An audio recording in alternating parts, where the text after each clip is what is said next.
Hey, podcast community, Pete Kane here, Podcast Pete and certified high performance coach. And we got a special guest for you today. So put your seatbelt on and get ready.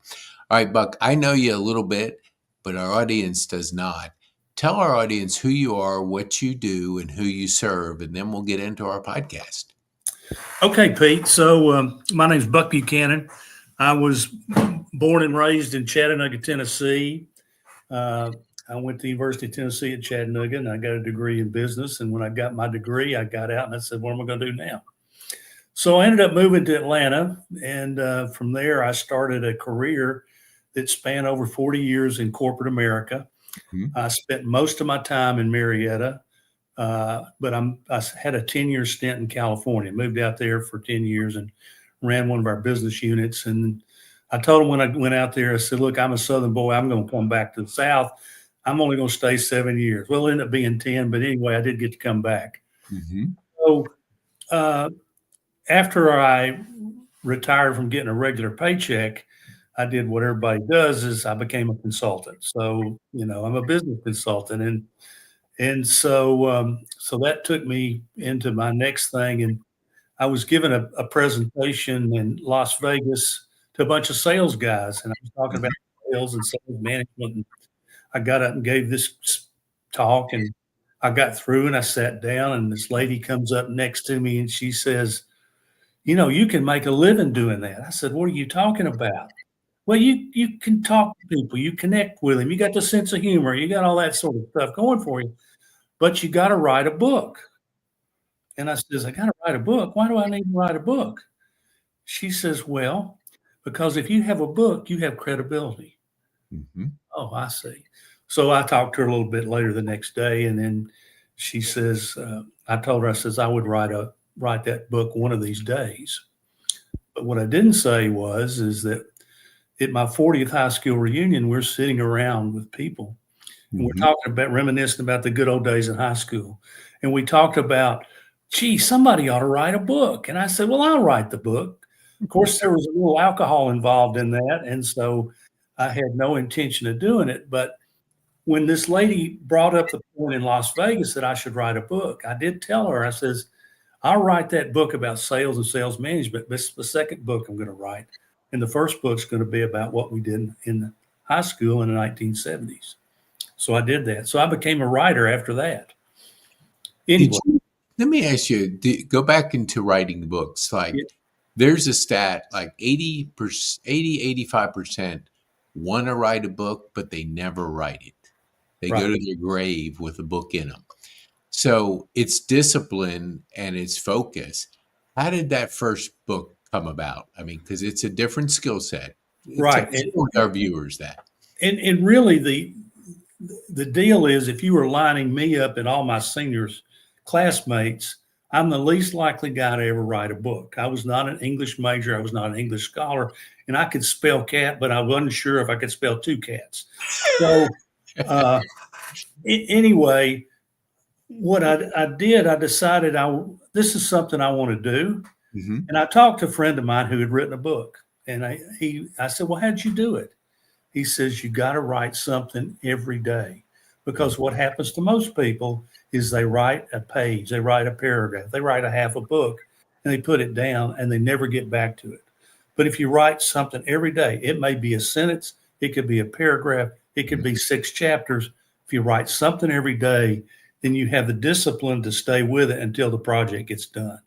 And so I took that to heart. And when I got into writing books, that's what I did, is just make sure I do something every day, even if I'm traveling somewhere. So that is just great advice. Yeah. I totally believe what you just said, because I can experience, but I want to go a little bit deeper into your books, because you can write business professional books based on your journey. Right. But when you switch to novels, it's a whole different mindset. How did you write that sales book, and, the thought of just thinking of both those different types of book is a very difficult thing. How did you accomplish that?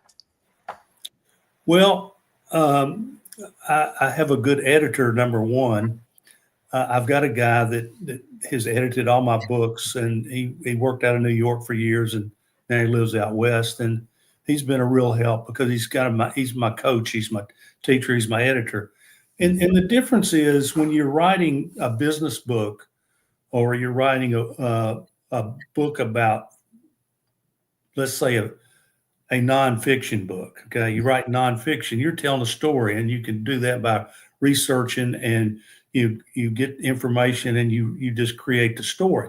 But when you write a novel, you're creating characters, and you're creating people, and you're kind of putting images of things in your mind into other people's mind, and that becomes a much more difficult task to do it that way. And so when I started out with my latest book, which is a novel, a fiction, historical fiction book, I started out the way I always do. I did all the research. I came up with the timelines. I went to the history museum and spent 3 or 4 months there going through what happened in Marietta during that time period. And I put all that together. And then I had to create the characters to carry it from one scene to another scene.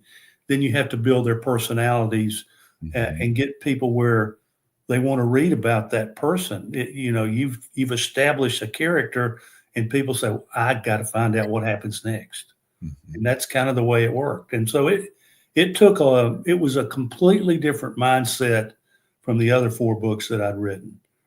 So you just got to look at it differently. But think about when you sit down and read a novel, you want it to be a page turner. And the way you do it is you create these characters, and you really got to wait and see what happens to those people. I love that. When Barry Laudermilk came to our Rotary, he gave away one of his books, and a friend of mine won it. And so I borrowed it, and I'm dyslexic. So I wasn't I flunked English in high school. So English was not my thing. And I always listened, but didn't write and read. I couldn't put his book down. I have literally almost finished it in about 4 days. Yeah. Because of that very thing, the characters, the history, the curiosity. And it's incredible when you write something like that, how the reader is drawn in. Right. Would you share with us, because I want to go back to the books in just a second, but I am absolutely fascinated by Rotary and their structure. And I want you to speak, because I was in, I think, your Rotary about 20 years ago. And then because I had to attend every week, I got a job where I couldn't do that, and I had to leave. But here's what I want you to answer, or want you to share with our viewers. You're going to be the district governor for Rotary in a year. I see how 2 years. 2 years. In 2 years, okay. 2 years. But you're preparing right now. Yes. And it's so important in business that you have a plan to pass on. Like, I know a lot of family businesses that don't prepare, and they don't have the transition of leadership, of legacy, and all that. What does Rotary mean to you, and what is the commitment that you made to being part of that mean to you too? Well, I guess there's a long answer to that, so I'll try to keep it somewhat short. But my father was in the exchange club in Tennessee growing up, and he evolved all the way through the system there. And then when I went to work, I was traveling all the time, so I really had no time for Rotary until I basically retired. And then I had talked to some guys I was playing golf with that says, you got to be a Rotarian. And I says, well, I know what it's about, but tell me more. And they told me more, and they said, we really work in the community. We serve the people that have needs, but we're a community club, and we do community service, and we have a great membership. So you have the fellowship you develop. And I thought, this is really good for me, because I'm coming from working in corporate America into semi-retirement, and another network of people, which I didn't know, was living next door to me. And when I saw what Rotary was doing, I really was impressed with it. And then I got involved in it. And when you go and you see kids smile when you give them something for Christmas that they weren't expecting, or when you go to a college and you fill up the food bank and these kids come in that need it, and you think kids that go to college don't need it, but they do. Or you work with veterans, and there are a lot of veterans that are needy, and when you take care of veterans, so there's so many places in Marietta, in Cobb County, that have needs, and Rotary clubs can fill those needs. And they're doing so much good, not only in Marietta, they're doing good work all over the world. And when you think about it, I have to tell you this quick story. I'm getting off here, but anyway, I want to hear it. I was wearing a shirt on that said polio, in polio now, because October is polio month for Rotary. Well, when I first joined Rotary and they were talking about polio, I was saying, what's going on with this? And they explained the story. So this guy asked me when I get on a fishing boat wearing this shirt, he says, why are you wearing a polio shirt? There's no polio anywhere. Well, there is polio left in 2 countries, one in Afghanistan and one is Pakistan. And it's Rotary's mission has been since the 70s to eradicate polio around the world. If we get it through those 2 countries, it will be the second disease that's been eradicated next to smallpox. So when you think of that kind of mission on a big global scale, and the issue is Rotary's got to finish the job, and that's why they're still working on polio. Got 2 countries left, but I can remember people I grew up with that had polio. I had an aunt that had polio. So I saw people that lived through that in my lifetime, and I saw what it did. And now to be the point where you've about eradicated that, that's the commitment that Rotary has made worldwide to do that. And that's the kind of, so you can go from your next door neighbor in a need to the school down the street that has a need to people in Pakistan that need to have polio eradicated. So it's kind of like whatever area you want to get involved in it, you can, and you're going to see the good that they do. So anyway, I got involved, and have again moved forward. And so if you talk about where the governor is, they have an interesting system in place, and it's a 3-year preparation period. So when you're nominated as a governor, and the way Rotary is broken up, there's districts all over the world. And so like here in Georgia, we have 3 districts just in ourselves. And our district that we're in, which North Cobb, Marietta, and so forth are in, is District 6900. And it runs from Rockmart, Georgia, all the way down to Thomasville, with basically I-75 being the dividing line. So there's 67 clubs that we have in that group. And what Rotary tries to do is once you're accepted as being a governor, you become a governor nominee elect, and then you go through the process. You're involved with all the governors that are in what they call the G line. So it's the most current former governors to the ones that are that are taken through the line. So I see how Steve Ivory, who is the current governor, works. I saw how Gordon Owens worked when he was the governor. I see how Cynthia Edwards is going to work when she'll be the governor next year. And then I prepare for my year. So what you see is a continuation, a continuity going forward from leader to leader to leader. And that's one advantage I think that Rotary has in their leadership structure, at least at the district level, is that the themes that are put in place by one, they're not just the idea of that particular governor. They're the idea of the governor line, because they all have a piece in that. Now, the governor that's the current one, he's the one that's going to lead the charge, but he's consoling with the other people, the ones after and the ones before him, as to what we need to do so that continuity of plans and programs moving forward can stay in place. Wow, that's a powerful just principle in business. Yeah. I see it in the president's role, because I've been involved in North Cobb for about a year and a half, almost 2 years. And so I have seen several transitions. And so I'm impressed how they do the same thing, right, but on the role of leadership within the Rotary.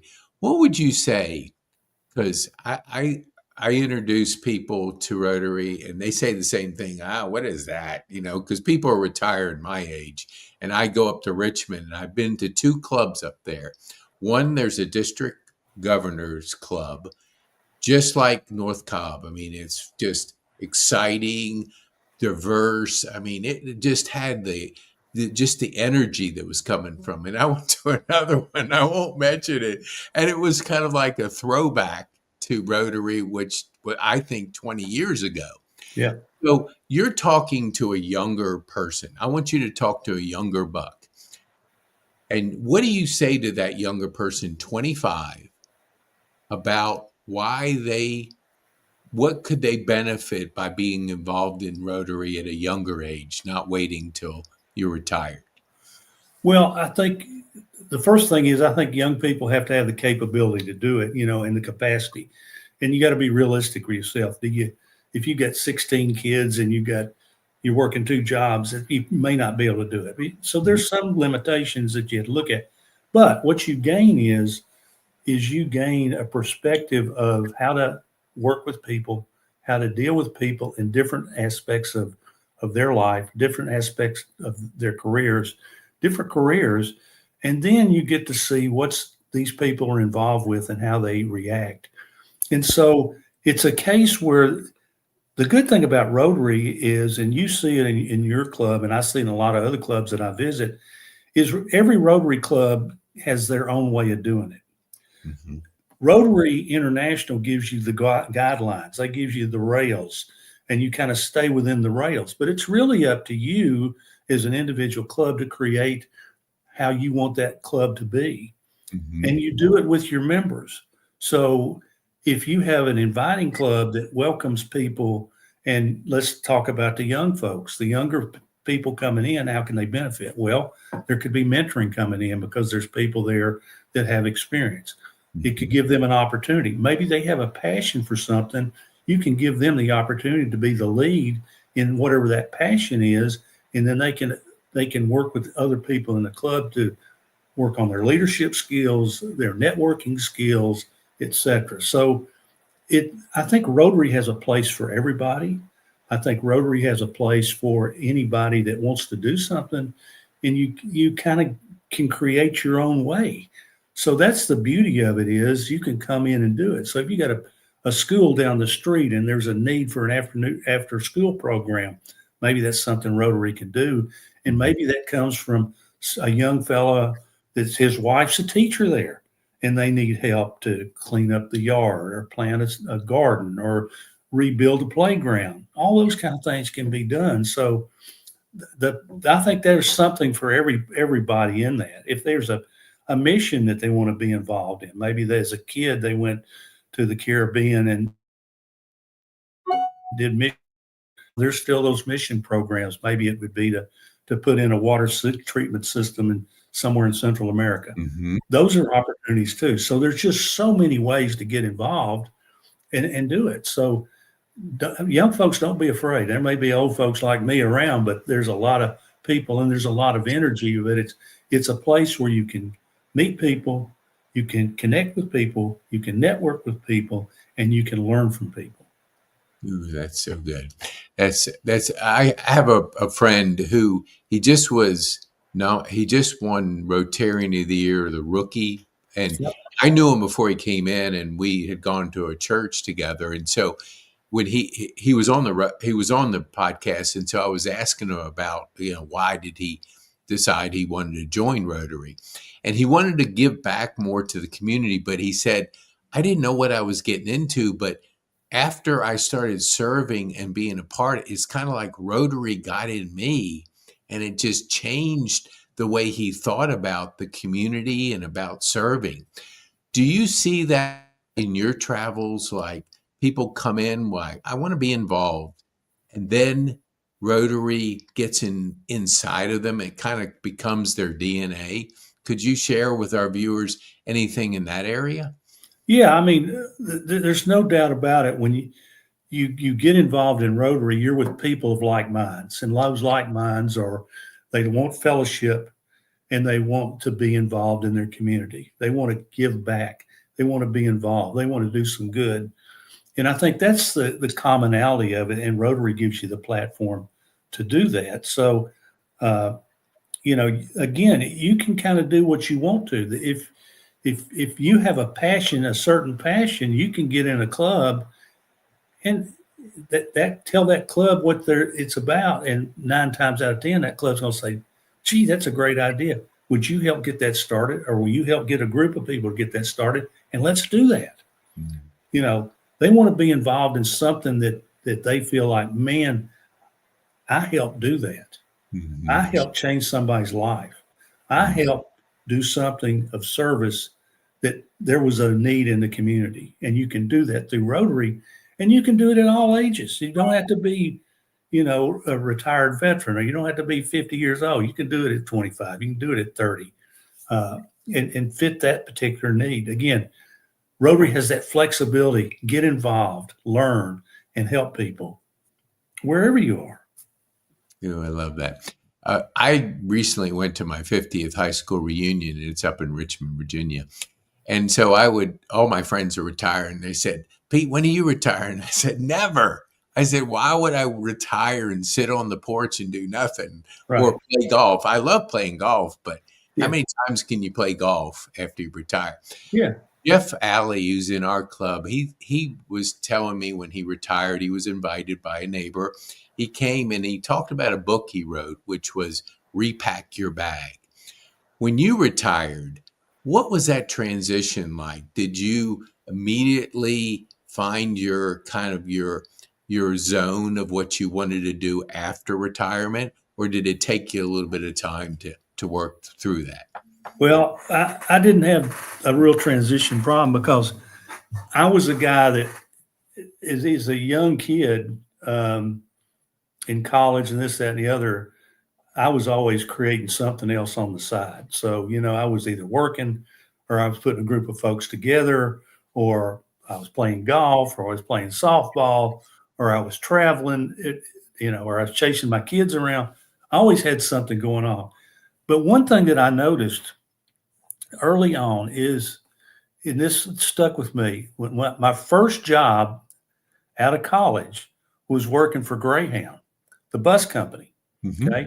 Now, you don't go to school and think you're going to work at Greyhound. Now, I got in because Greyhound was trying to upgrade their management. So they were recruiting kids out of college. Mm-hmm. And by the way, they paid me more money than anybody else at that given time. So that was a reason. But the point of that is you've got to change the paradigm. And what I saw was bus drivers that had been driving buses all their life. Mm-hmm. And they had a mandatory retirement around 65 or whatever it is. And they would retire, and they didn't know what to do. Mm-hmm. They'd done that all their lives. Mm-hmm. And unfortunately, a number of them passed away at what I would consider early ages. Yep. And the reason, I think, was that they didn't have a reason to get out of bed. Mm-hmm. What I tell people when they're thinking about retiring, whatever you're going to do, have a reason to get out of bed. Yeah. And so Rotary gives me that reason. Writing books gives me that. Consulting gives me that. Church work gives me that. Mm-hmm. Grandkids give me that. Golf gives me that. So my wife says, "Are you ever going to settle down?" I said, "No, not till they put the dirt on top of me." I'm just like you, Pete. Yeah.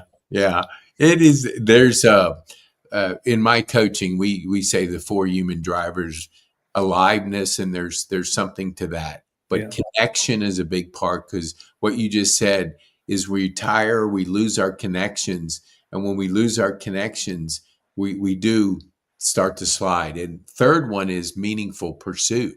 You got to have that reason to get out of bed, like you just said. And the last one was personal growth. If you're not growing, you're dying. Yeah. So you have to practice those. And so many people, because I went to my reunion, I could see that a lot of them didn't lean into that, continuing to learn, continuing to get those connections, because we have to have human connections.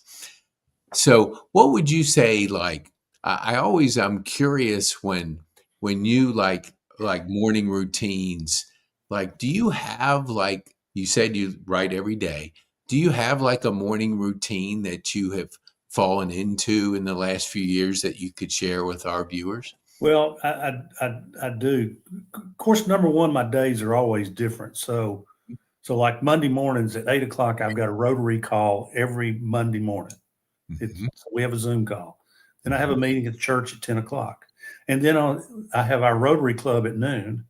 And then I generally have another meeting or Zoom call that afternoon. So Mondays are tied up. But what I do every morning, regardless of what my day, unless it just can't work out, I'll get up and walk 2 miles around the Marietta Square. Hmm.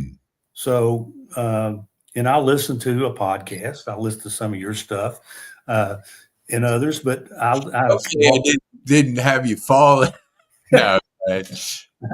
No, but I do that on a routine basis, and then if I'm if I'm in a writing mode, being if I'm writing a book, I'll generally generally write in the morning when I get back from the walk, unless Mhm. I'm playing golf or something like that. But then I'll switch to the afternoon. But I just work it around them. But the first thing I do is get up, eat breakfast, go take a walk.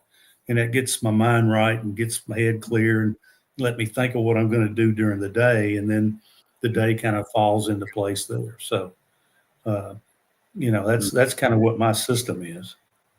I think we have to have some kind of system because, like you said, if we don't have a reason to get out of bed, uh, then we'll deteriorate. We just Yeah. because that story about Greyhound, actually the stats are we die 2 years after retirement if we lose all those drivers Yeah. because we just don't have that purpose. Right. We health goes down and everything. What would you say? Like I always like to like people to be involved and keep going and keep learning and growing. Who do you like that keeps you growing, that keeps you kind of active in your mindset? Gee, that I don't know the answer to that one. So, but uh, Or again, anybody, do you listen to anything like you mentioned podcasts? Do you yeah. listen with the intent to learn from it, or do you listen just because it kind of occupies your mind? No, no. Everything I listen to is I want to learn something from it. Okay. So, but going back, I got to. My father was one of these guys. I'm a lot like him in a sense that he always had a project. He always doing something, and I kind of guess I got that from him. He grew up during the Depression. Mhm. Was a self-taught guy. Became a lawyer, and he had disciplines in place that I learned early on. And but Mhm. he had, he was going to do this. He knew what he was going to do. He didn't have any dead time. He liked sports. I like sports. So, but he always had projects that was going on. Even when he retired, he did that. So I think I got a lot of that from him. Uh, that I was influenced as a young age. I just saw that, and I didn't know it at the time, but I always noticed he was always doing something. Hmm. And so I think that's really where I got it. And then from that point on, I did my own thing because, like I said, when I was a kid, I was a guy organizing the games on Saturday afternoon or Mhm. Friday. We're going to go play tennis, or we're going to go to the swimming pool, or we're going to go get in trouble, whatever it was. I was a guy that generally organized stuff like that, and so I still do that kind of stuff. I get involved. I mean, it's like I said, I do a lot of Rotary. I do a lot of uh, I play a little golf, and I've got 5 grandkids, and I go to all their things, and I go to church. I sing in the choir. I just there's a lot of stuff that I do. So It's beautiful. I want you to go smoke over the square. yeah. Book you've just finished. Like, share with our viewers what would they gain by purchasing that book and reading that book. Well, it's I grew up in Chattanooga. And I went to school at Missionary Ridge Elementary School. Well, Missionary Ridge is one of the battles that was fought in the Civil War. Was Mhm. on Missionary Ridge, and at our front of our school, we were Civil War cannons face on the front lawn of the elementary school. So I've been around the Civil War my entire life. Uh, and so, and I've lived in Marietta longer than I've lived anywhere else, but I've always noticed that there's so much about the Civil War in Marietta, and it's not just the Battle of Kennesaw Mountain. It's about how the city evolved during that time. So if you go back to 1860, Marietta was a resort town for practical purposes. That people from the coast would try to get out of the hot of the summer. Now think about this: it gets hot in Marietta, but people are living down on the coast. They have malaria and the mosquitoes and so on, and so they were looking for relief. So Marietta became a resort town, and as it evolved, the people from the coastal plains came up here, and they created the image of what they had at the coast.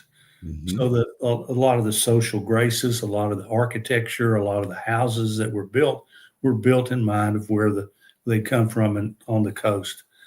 So that's because it was really, if you look at, there were a lot of little towns, but Marietta was kind of the north of Atlanta. It was the only little town of any size north of Atlanta in the 1860s. So there was a lot of things when you do the research on Marietta of what really went on here. There was a lot of wealth in Marietta. So there were several people that became very wealthy, and they became very wealthy, some of them from the railroads, that the railroads were built, because the railroads were built in the 30s and 1830s and on in. And a lot of people made their fortunes on the railroads and took that into Plain. So then you had some industrials move up in from the coast, and they brought with them some industry with them. So it was a really prosperous area. And for a small town, it was really had a Southern culture that matched what was going on in Charleston or New Orleans or even Atlanta from that point of view. So you had that going for it. Well, the center of commerce, too, at that time was the railroad station. So the railroad station was how goods got transported back and forth.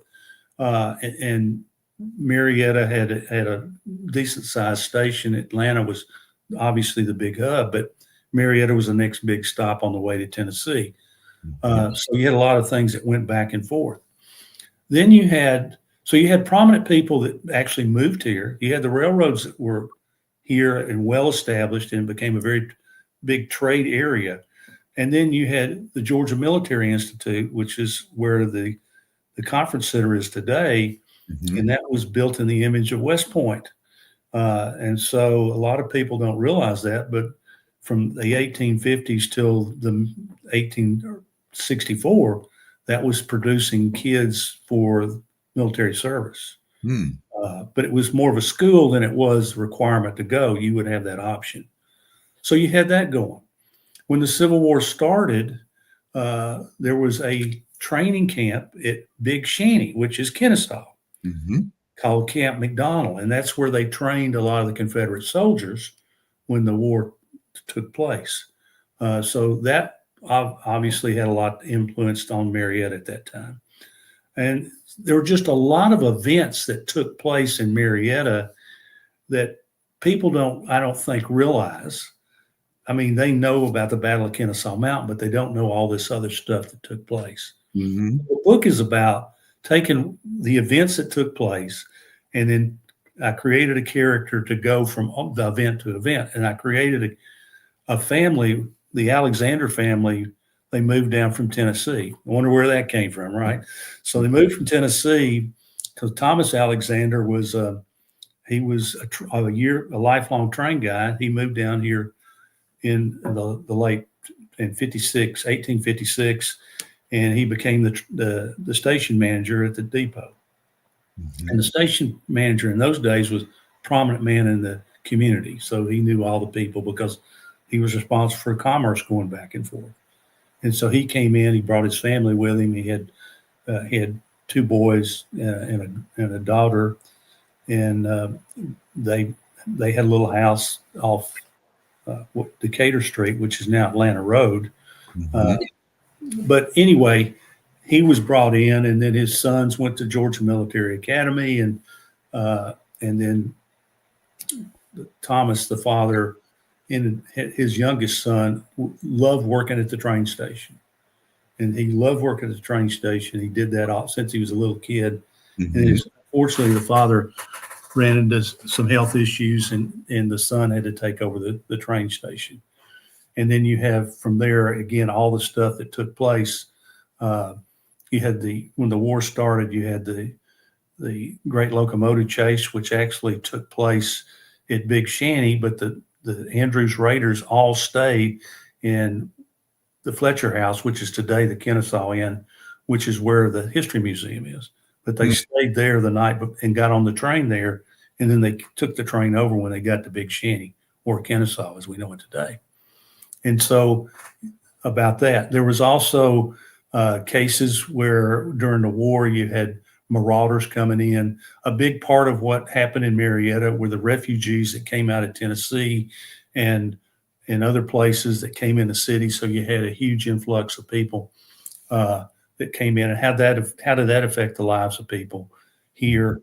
Because that increased things. It was a quiet community. This came when people start coming in, then you get theft and you get crime and you get all kinds of things going on, and how you deal with that. There was during the Battle of Chickamauga, there was a train wreck in Emerson, which is just up the street, and two Confederate trains, one taking soldiers north to the battle front and one carrying wounded back to Marietta, ran into each other, head-on collision. They were traveling at night. Whoa. And it talks about how that happened. And that's where, from that wreck, that's where the Confederate cemetery was formed based on the people that were killed during that wreck. Wow.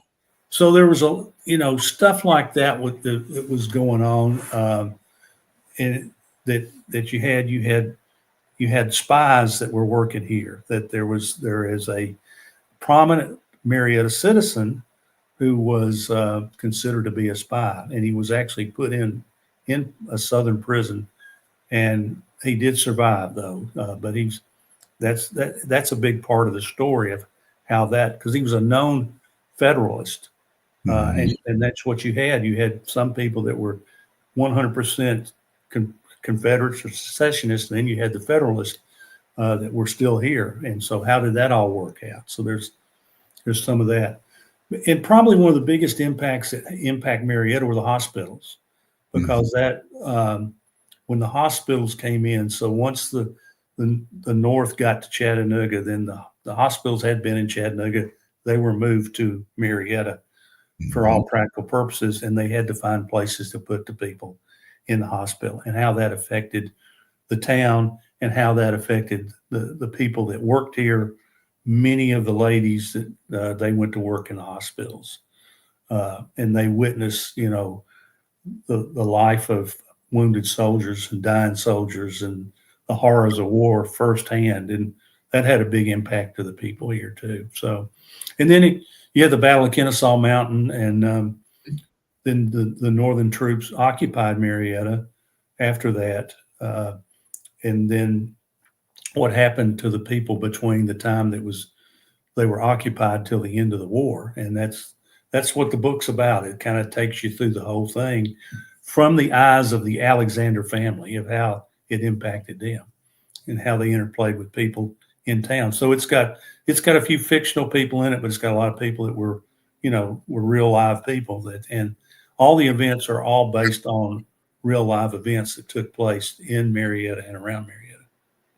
Ooh, that's so good. I was not like an academic scholar in high school and college. I failed English, and so history was never part of that.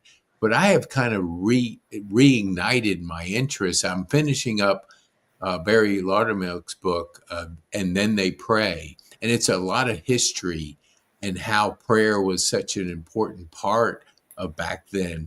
Yeah. And I just can't put the book down. And if you would have told me I would be that kind of a reader on history, because I know people that love history, that wasn't me.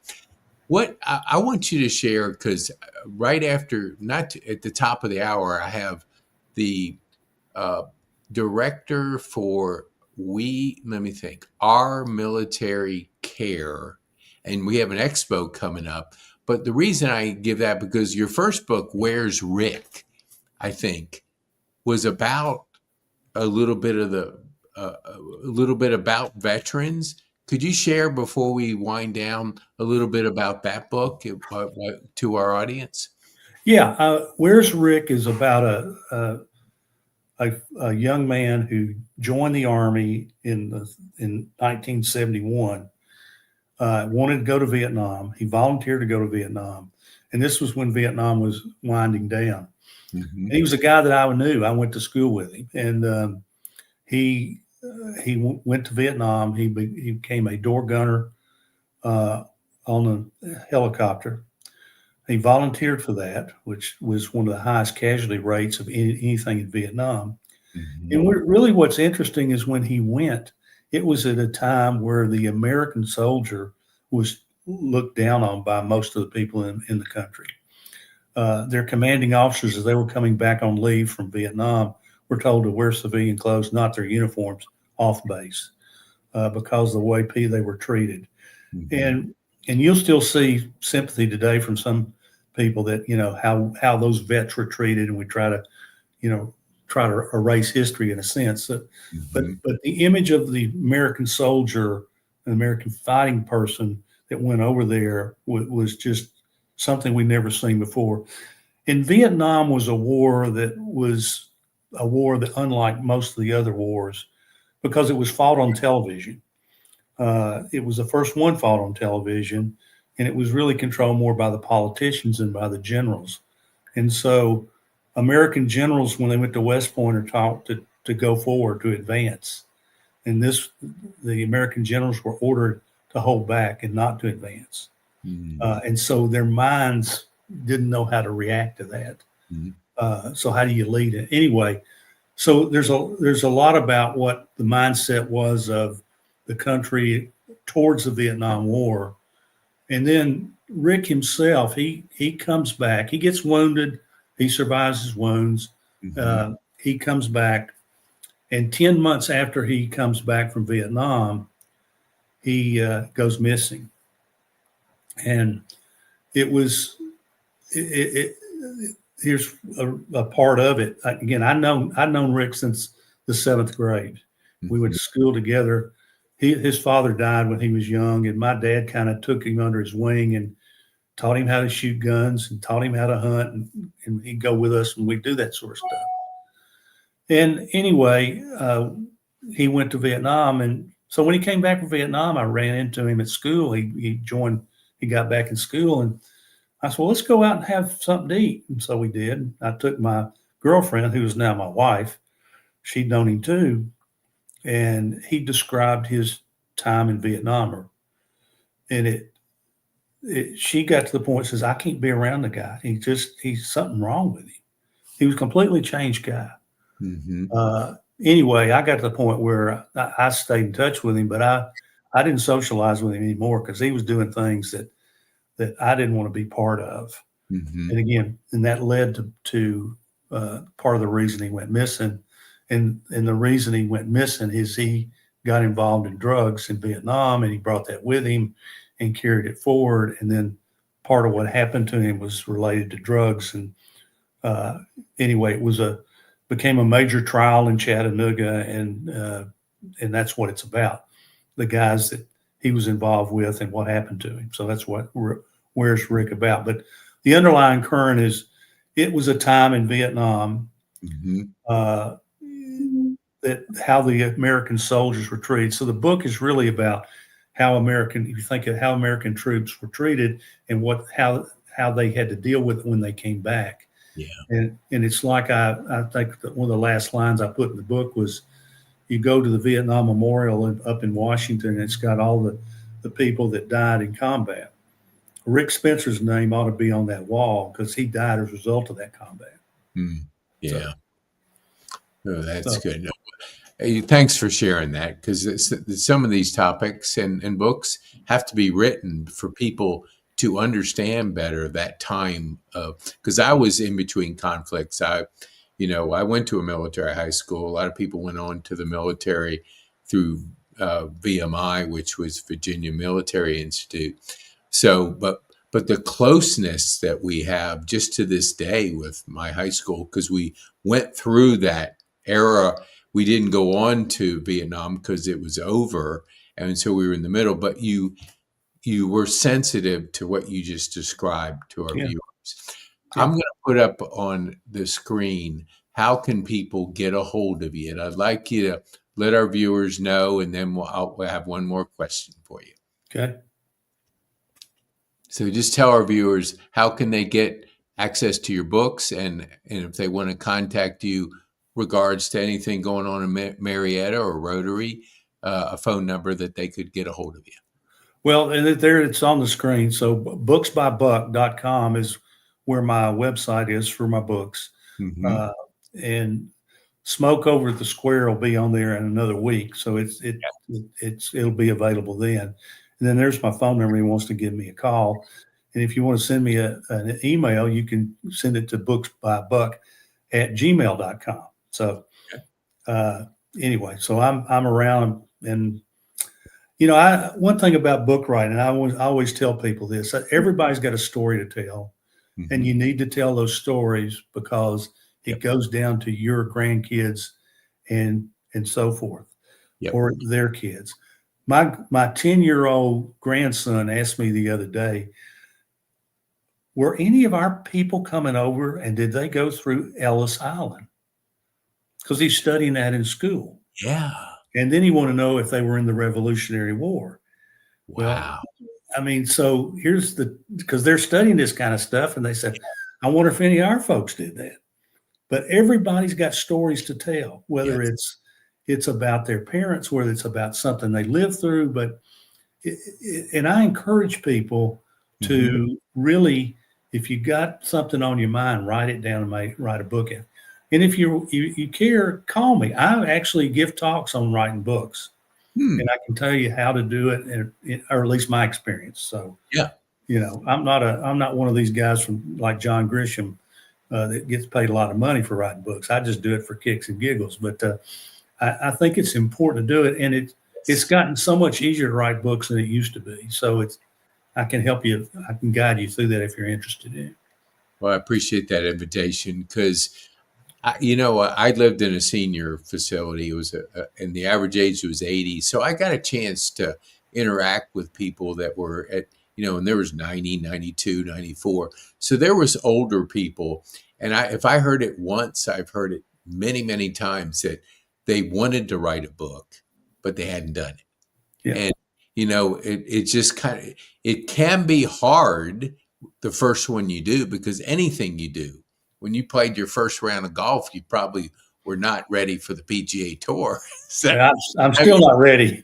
Yeah, everybody's awkward until they get into a flow and they get better at it. So that's I appreciate you saying that, because I've written a few, and with the help of my partner, and it is exhilarating when you get something out on paper and people get to know you better because they could read your books. I'm reading. And then there was prayer. I had no idea the history behind prayer but I'm reading a book because of it, and I'm learning so much. So what would you want our viewers, as we wind down, what would be the one thing you would want our viewers to take home from our time on this podcast? Well, I think you need to be involved, you need to be engaged, and you need to get up and do stuff in the morning. And I think everybody's got their own way of doing it, but be active, be involved. There's needs in the community, and you will, if you get involved in helping people, it'll bring something to you that you've never felt before. When you see smiles on people's faces that are in need, and I think that's what's important. But even for yourself, just have a reason to get out of bed in the morning. And I think that's the most important thing. So find something you want to do, whether it's crocheting or sewing or painting or writing books or underwater basket weaving. I don't know, whatever it is, just do it. Wise. That's so wise. And so thanks for sharing that bit of wisdom, because we always want to encourage people to have that meaningful purpose, to get out of bed and get going. And eventually you can get as busy as Buck. Yeah, maybe. All right. Thank you so much for taking the time to be with us today, Buck. Glad to do it, Pete. Okay.